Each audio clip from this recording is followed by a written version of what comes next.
Happy birthday আপু, তোমার দাঁতগুলো দেখতে অনেক সুন্দর লাগে। ধন্যবাদ। তবে একটা হতাশা প্রকাশ করি তোমাদের সাথে। অনেক মাস আগে, কত মাস হবে, 5-6 মাস আগে এরকম হঠাৎ করে দেখলাম এক পক্ষ আমার দাঁত নিয়ে অনেক কথা বলা শুরু করেছে। আমার দাঁত খারাপ, আঁকা বাঁকা, ভালো না, না সে না, এটা তো আমার যায় আসে না। I love my teeth, I love my self. আমি আমার নিজেকে নিয়ে অনেক বেশি কনফিডেন্ট। তোমরা চাইলেও আমার কনফিডেন্স ব্রেক করতে পারবে না, মানে আমি এত বেশি কনফিডেন্ট আমার নিজেকে নিয়ে।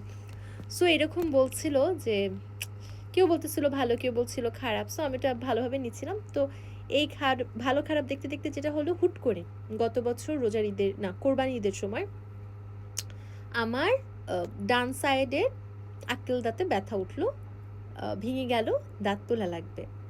পরে তুললাম, কত কষ্ট পাইলাম। এখন আবার দেখতেছি 2-3 দিন ধরে সবাই আমার দাঁত নিয়ে কথা বলতেছেন, আমার বাম সাইডের আক্কেল দাঁত তোলা লাগবে। এখন বাম সাইডের আক্কেল দাঁত ব্যথা করতেছে।